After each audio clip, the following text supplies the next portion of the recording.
Hello everyone and welcome to another video. Do you want to go on a certain ride or see a certain scenery item but don't know which park has what you're looking for? Well, worry not, as I built a park with everything. Whatever you can think of, it will be in this park in some form. The area near the entrance looks quite normal, with a bunch of regular roller coasters, some flat rides, a few stalls and a couple of trees. The only weird thing here is that these three roller coasters all make use of the new invisible color. This junior coaster, for example, has all its colors except for the yellow trim set to invisible, making it look really funky. A bit further into the park there is a massive food court that features all 50 stalls currently present in open RCT2. This includes the 49 from RollerCoaster Tycoon 2 plus the toilet design from RollerCoaster Tycoon 1. Whatever food or souvenir you want to buy, you will be able to find it here.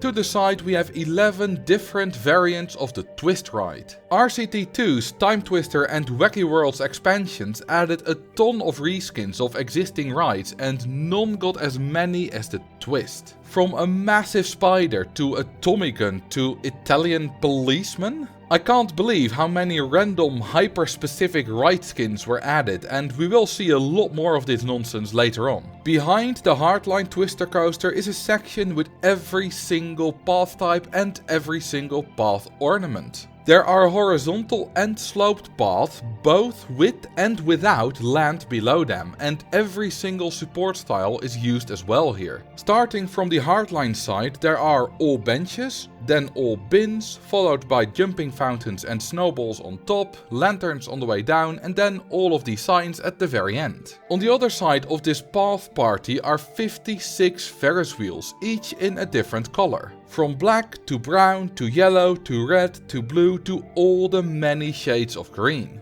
At the end we have the void color and again the invisible color. Here you can also find all music styles, from acid style on Ferris wheel 1 all the way to Wild West style on Ferris wheel 35, and after that the two custom styles that you can add. The big Hyper Twister coaster behind them is one of the few rides in the park with block brakes, and it has a lot of them. This is how I approached the everything part for track pieces. I haven't built every available track piece on every ride type, as that would be madness, but I did build every track piece at least once. This single rail coaster has a medium vertical loop, this wooden coaster has an unbanking turn and a water splash, this hybrid coaster has a large 0G roll and large banked sloped turns, this vertical drop coaster has a large vertical loop, and so on. Assuming I didn't forget anything, you can find any track piece on at least one ride in the park. The same goes for operating modes. Here we have a forward and a backward rotating Ferris wheel, an upward and a downward launched freefall, top spins with all three modes, and all different films on the motion simulator and 3D cinema. These two LIM launched coasters compare the launched mode with and without passing station, and the one next to it has the obscure powered launch block sectioned mode that only the LIM has access to. Here are a bunch of transport rides on shuttle mode, including the very silly looking backwards steam train and a chairlift with just one chair. Next to them we have all terrain types that are in the game. This odd shape consists of 19 tiles, of which 16 have exposed sides, which corresponds to the number of available terrain and wall types. And the spiky bit next to it has all 19 possible land variations and a water tile. So far we haven't seen a lot of scenery yet, which is because it's all right here. This massive area inside of the red mini helicopter ride contains every single scenery item in the entire game, all 1705 of them. On this side we can find all the small scenery objects and walls, ordered by theme. It starts with the trees and then goes through all the available themes until we reach the final one in the Six Flags theme. The theme with the lowest amount of small items is the Panda theme with just 2, and the one with the most is the Europe theme, which with 108 manages to fill up almost 2 entire rows. Here we once again see the hyper-specific items of the expansions. The original scenery items often have names like Castle Wall or Candy Tree, which is very generic. But the expansions have stuff like Suspension Bridge Base Spacer Piece and Georgian Ground Floor Wall Piece 6, which is not to be confused with Georgian Ground Floor Wall Piece 7. It's like they just designed massive scenery things and cut them up into the smaller pieces that can almost only be used to build that specific thing, instead of just giving you a few general items to work with. The large scenery items are ordered by size instead of theme. It goes from 2x1 to 4x1 to 2x2, which is the most common, all the way to the pyramid's massive 6x6. And the Goliath sign, which with 7 has the longest side length of any scenery item.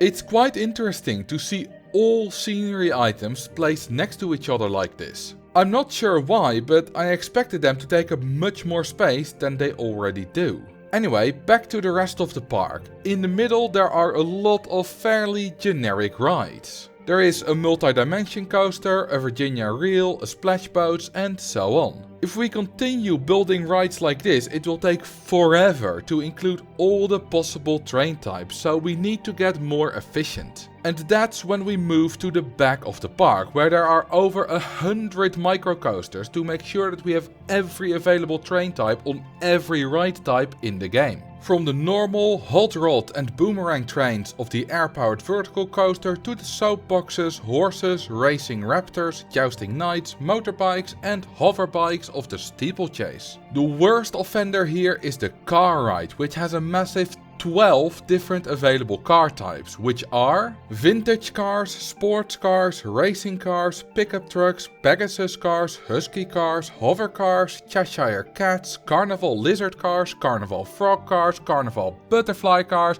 and finally black cabs. Whoa, that was a lot, and the 3 carnival car types are utterly ridiculous. But how do we know for sure that we haven't missed anything? Well, there is an easy way to check this in OpenRCT2. If we open up the object selection menu, we can add and remove objects. However, you cannot deselect any items that are currently in use in the park, which is why all of these check marks are grayed out. If we look through all the categories and don't see a single object that we can deselect, then we know that this park has everything. There are a few exceptions. You can always deselect scenery themes, but we can just look at the individual objects instead to verify those. And you can only have 1 park entrance type and 1 watercolor, which is your color palette, so we cannot have all of those. But other than that, we do indeed have every object. There is more than just objects though. For example, all the maze wall styles, which you can find here. And what about all the different entertainer costumes? Well, you can find those in this carefully fenced off furry convention. That's not all, as unlike in RollerCoaster Tycoon 1, handymen don't mow grass by default in RCT2.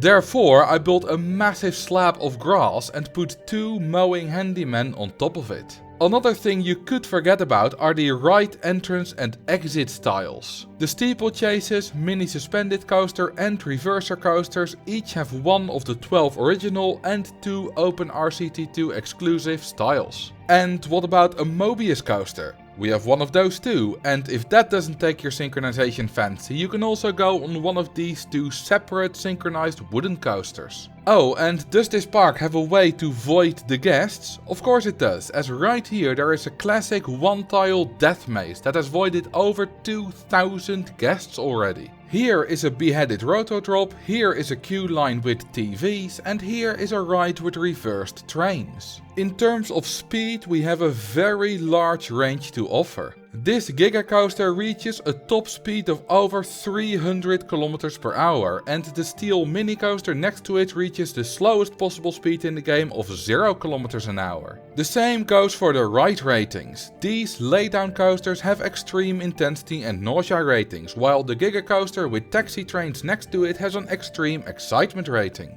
This park truly has everything. If you want to take a look at the park yourself, you can find a download in the description, but remember, to open it you do need the most recent development version of OpenRCT2. If I missed anything, please let me know in the comments. I will add it to the park and update the download file along with a pinned comment letting you know what has been added. To see how good every coaster type that I built in this park actually is, click here to see my coaster types tier list. Thank you all for watching and I will see you in the next video.